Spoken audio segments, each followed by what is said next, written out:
Hello students, आज जो topic हम डिस्कस करने जा रहे हैं वो है ligand gated ion channel receptor. ठीक है, प्रीवियस जो लेक्चर की सीरीज थी हमने उसमें डिफरेंट टाइप के जीपीसीआर रिलेटेड पाथवेज डिस्कस किए थे।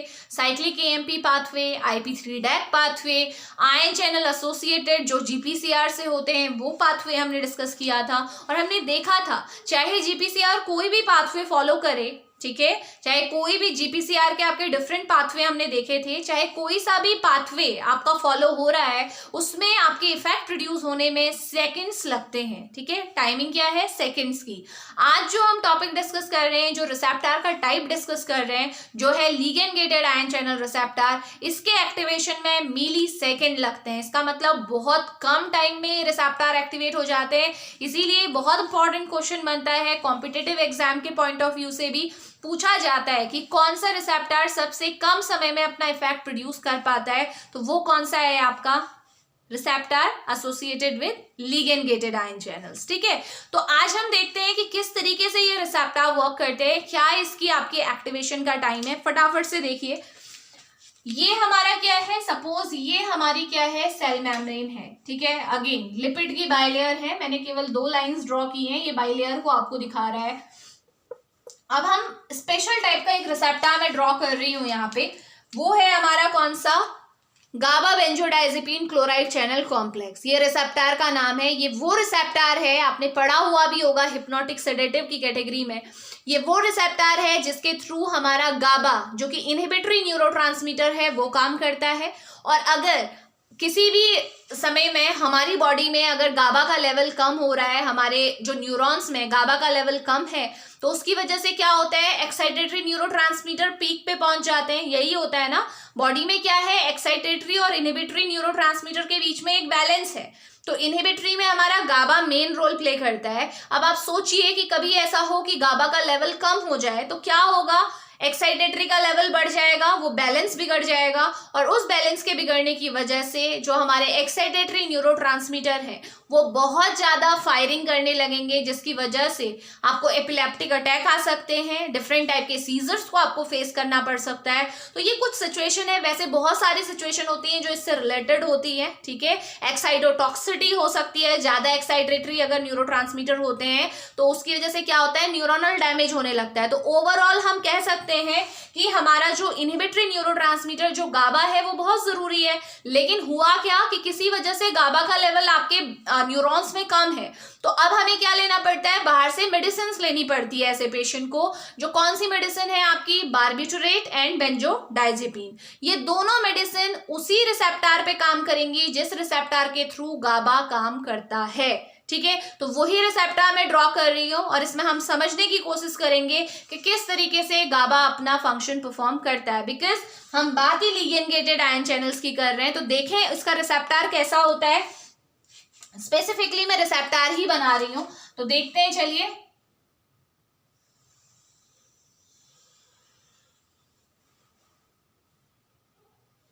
इस तरीके से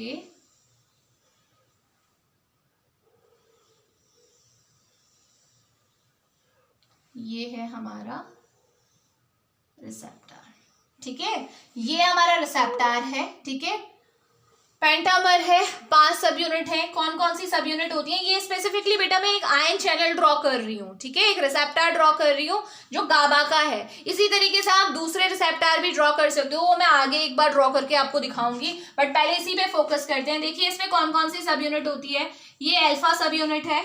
ठीक है, ये आपकी बीटा सब यूनिट है।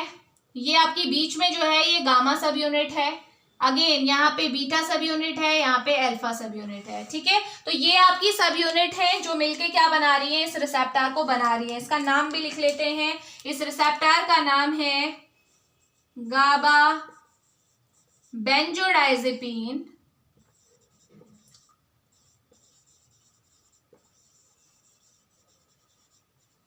Chloride channel complex. बहुत इंपॉर्टेंट आपका रिसेप्टर है ये। ठीक है, तो नेम सजेस्ट कर रहा है कि ये कौन से आयंस को आपका ओपन करेगा, या कभी भी अगर ये रिसेप्टर एक्टिवेट होगा तो कौन सा आयन अंदर आएगा? कौन सा आएगा? Chloride ion. ठीक है, देखते हैं। देखो ये जो आपका रिसेप्टर है ना, इसमें मैंने आपको बताया कि गाबा इसी रिसेप्टर के थ्रू काम करता है। सपोज आपके न्यूरॉन्स ने गाबा को रिलीज किया, ये आपका न्यूरॉन का टर्मिनल है जिसके अंदर आपकी वेसिकल में क्या है, आपका गामा अमीनो ब्यूटायरिक एसिड, ये एक आपका न्यूरोट्रांसमीटर है जो कि इनहिबिशन करता है। ठीक है, तो ये आपका क्या हुआ, रिलीज हुआ।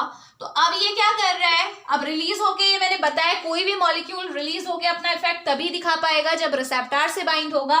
ये इसका रिसेप्टर है गाबा का। ठीक है, ये कौन है आपका, गाबा। गाबा न्यूरोट्रांसमीटर है, गामा अमीनो ब्यूटायरिक एसिड। जा रहा है ये, अब रिसेप्टर्स को ढूंढ रहा है। अब देखिए जो अल्फा और बीटा सब यूनिट है इसके बीच में, ठीक है, इस तरीके से मैं शो कर देती हूँ, ये किसका रिसेप्टर है, ये गाबा का रिसेप्टर है। ठीक है, तो कभी भी अगर आपसे पूछा जाता है, जीपेट में स्पेशली ये क्वेश्चन पूछा जाता है कि जो गाबा बाइंडिंग यूनिट है वो कौन सी है, तो आप क्या बोलेंगे, अल्फा ऑब्लिक बीटा। ठीक है, क्योंकि अल्फा और बीटा के बीच में ये बाइंड हो रहा है, तो आंसर होगा ये।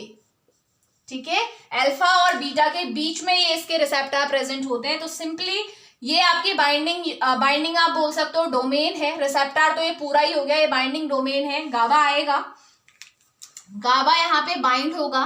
जैसे ही गाबा यहाँ पे इस रिसेप्टर से बाइंड होगा, वैसे ही ये इसके बीच में पूरा इन सब यूनिट्स को ना, ये सब यूनिट ऐसे अटैच्ड है। अगर इसे ऊपर से आप व्यू देखोगे ना, ऐसी दिखेंगी ये तुम्हें, ये है ये सब यूनिट। अगर ऊपर से अगर आप देखो इसे, इस तरीके से 5 सब यूनिट है। ऊपर से देखा, बीच में स्पेस है ना, तो यहाँ पे क्या है आपका, ये चैनल प्रेजेंट है। तो जैसे ही क्या होगा, गाबा अपने रिसेप्टर से बाइंड होगा, यहाँ पर ये जो चैनल है, यहाँ से दिख नहीं रहा है, बीच से गया है, यहाँ से है ना, इनके बीच से है, ये चैनल ओपन हो जाएगा और क्लोराइड कहाँ आ जाएंगे, आपके सेल के अंदर आ जाएगा। ठीक है, और जैसे ही क्लोराइड सेल के अंदर आएगा, हमेशा ध्यान रखना क्लोराइड आयन क्या होता है, आपका इनहिबिटरी आयन है। और ये हमेशा क्या करेगा, आपका जब भी क्लोराइड अंदर आएगा तो फाइनली जो आपका रिजल्ट होगा वो क्या होगा, आपका रिलैक्सेशन होगा।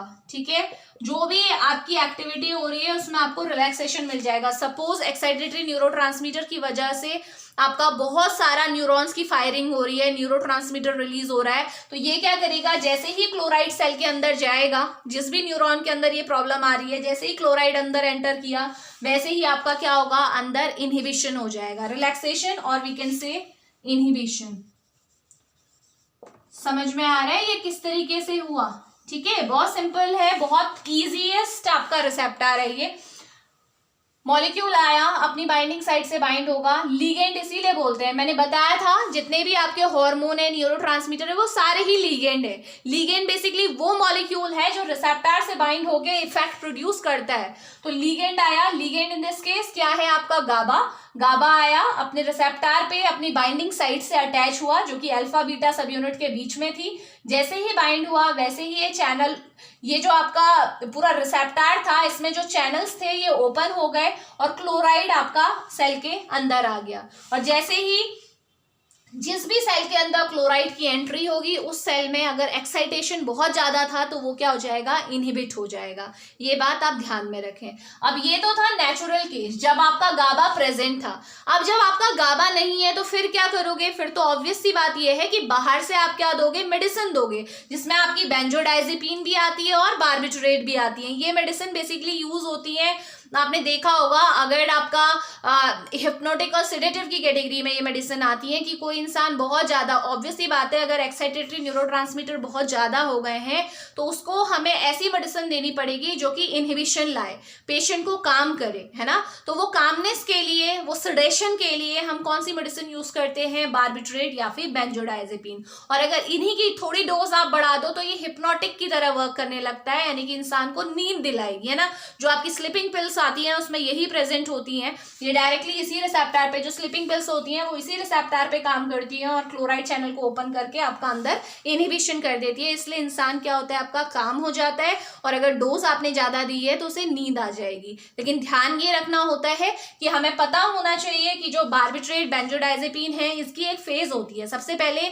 आप दोगे तो इंसान में क्या होगा, सेडेशन होगा, कामनेस आएगी। थोड़ी सी डोज बढ़ाओगे तो हिप्नोटिक इफेक्ट आएगा, यानी कि नींद आने लगेगी। और उससे भी अगर ज़्यादा आपने डोज दी तो उसकी वजह से क्या होगा, आपका मसल पूरी तरह से क्या हो सकती है, रिलैक्स हो सकती है। फाइनली डोज आप बढ़ाओगे तो पैरालिसिस भी हो सकती है, और उससे भी ज़्यादा अगर डोज आपने बढ़ाई तो रेस्पिरेटरी डिप्रेशन हो सकता है।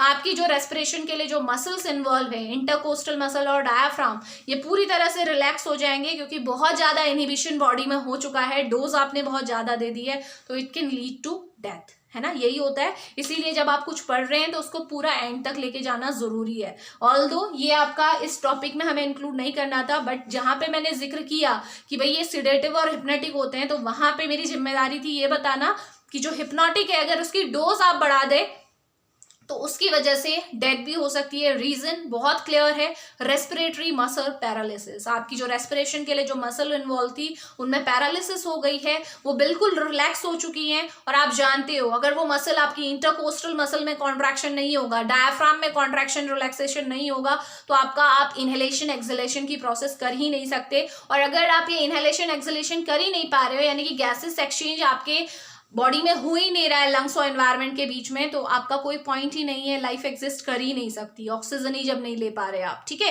तो ये क्या है आपका ligand gated ion channel receptor का टाइप मैंने आपको बताया। मैंने एग्जांपल लिया गाबा बेंजोडाइजिपिन क्लोराइड चैनल रिसेप्टर का। इसी तरीके से आपके और रिसेप्टर भी प्रेजेंट होते हैं। जैसे मान लीजिए मैं एक सिंपली एक यहाँ पे रिसेप्टर ड्रॉ कर रही हूँ, ये मान लीजिए आपका रिसेप्टर है। ठीक है, इस तरीके से ये पूरी आपकी मेम्ब्रेन हो गई, ये हमारा रिसेप्टर है। देखो नॉर्मली ये रिसेप्टर क्या है आपका, क्लोज्ड है, बीच में आपका क्लोज है। आप ध्यान रखिएगा इस रिसेप्टर में ये मान लीजिए आपकी क्या है, लिगेंड बाइंडिंग साइड है। जैसे यहाँ पे थी ना, वैसे ही एक रिसेप्टर है जिसमें ये लिगेंड बाइंडिंग साइड है। तो सिंपली क्या होगा, आपका मॉलिक्यूल आएगा, ठीक है, ये मान लो लिगेंड है, लिगेंड आया अपने रिसेप्टर से बाइंड होगा। जैसे ही लिगेंड रिसेप्टर से बाइंड हुआ तो ये रिसेप्टर क्या हो जाएगा, आपका ओपन हो जाएगा और आपके चैनल ओपन हो जाएंगे, और यहाँ से जो भी बाहर आपके क्या थे, जो भी आयन को अंदर आना था वो आपका सेल के अंदर आ जाएगा। ठीक है, तो इस तरीके से आपका वर्क करता है। मान लीजिए कौन से आयन्स हैं आपके, सोडियम है। ठीक है, और ये आपके ज्यादातर आपके जो लोकल एनेस्थेटिक होते हैं आपके, वो इसी चैनल को ब्लॉक करते हैं। उससे क्या होगा, सोडियम अंदर नहीं आ पाएगा। और आप जानते हो सोडियम आपका एक इम्पल्स जनरेशन के लिए कितना इंपॉर्टेंट है। सोडियम अगर अंदर नहीं आता तो कॉन्ट्रैक्शन तो आप भूल ही जाइए, मसल्स में कॉन्ट्रैक्शन बिल्कुल नहीं होगा। और एनेस्थीसिया का यही इफेक्ट होता है, मसल क्या हो जाती है आपकी, रिलैक्स हो जाती है। तो इस तरीके से आप बात करते हैं लिगेंड गेटेड आयन चैनल, यानी कि ये वो आयन चैनल है जो किसी लिगेंड की वजह से ओपन हो रहे हैं। ठीक है, जब लिगेंड आएगा इसके साथ बाइंड करेगा, इसके सरफेस में प्रेजेंट रिसेप्टर के साथ बाइंड करेगा, तब जाके ये आयन चैनल ओपन होंगे। और हर कोई रिसेप्टर एक स्पेसिफिक आयन चैनल के लिए, एक आयन के ट्रांसपोर्ट के लिए रिस्पॉन्सिबल होगा। लाइक अगर ये वाला एग्जाम्पल मैंने दिया तो इसके थ्रू केवल कौन सा आयन अंदर आएगा, क्लोराइड अंदर आएगा। अगर ये है, ये आपका सोडियम चैनल है सपोज, इसके थ्रू कौन अंदर आएगा, केवल सोडियम अंदर आएगा। अगर कैल्शियम वाला होता तो उसके थ्रू कौन अंदर आता, कैल्शियम। लाइक अगर मैं ग्लूटामेट के रिसेप्टर की बात करती हूँ, ग्लूटामेट जैसे गाबा आपका क्या है, इनहिबिटरी न्यूरोट्रांसमीटर है, ये इनहिबिशन करता है। वैसे ही एक आपका और केमिकल होता है, एक न्यूरोट्रांसमीटर है जिसे बोलते हैं ग्लूटामेट, वो क्या है, एक्साइटेटरी है। तो उसका जो रिसेप्टर है एनएमडीए रिसेप्टर, ग्लूटामेट किस पे बाइंड होता है, एनएमडीए रिसेप्टर पे बाइंड होता है। और जब भी एनएमडीए, ये एनएमडीए का ही एग्जांपल है, ये कौन सा रिसेप्टर है इसके नीचे मेंशन कर लीजिए, मैंने लिखा नहीं था, ये कौन सा रिसेप्टर है, एनएमडीए रिसेप्टर। ठीक है, एनएमडीए रिसेप्टर किसका होता है, ये क्या मॉलिक्यूल है, ये लिगेंड। जैसे यहाँ पे आपने लिगेंड क्या लिखा, गाबा है ना, ये कौन सा लिगेंड है आपका, यहाँ पे मेंशन कर रही हूं मैं, ग्लूटामेट। ध्यान रखिएगा ग्लूटामेट क्या करता है आपका, एक्साइटेटरी न्यूरोट्रांसमीटर है। तो ग्लूटामेट आएगा, बाइंड हुआ, ये ग्लूटामेट है, ठीक है, एक्साइटेशन कॉज करता है ये।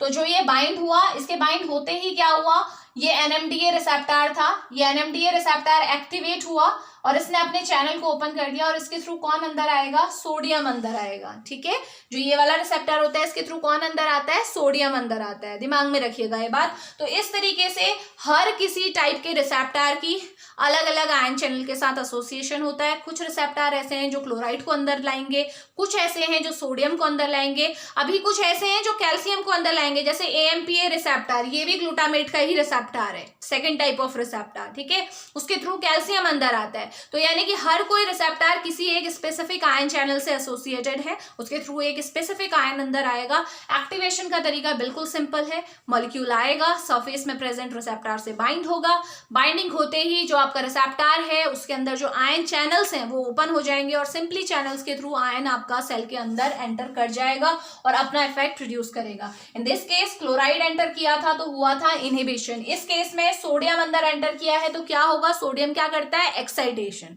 ठीक है। तो दोनों एग्जांपल आपने देख लिया कि इनहिबिशन का भी और एक्साइटेशन का भी। तो ये था ligand gated ion channel receptor. मिलते हैं नेक्स्ट लेक्चर में। Thank you.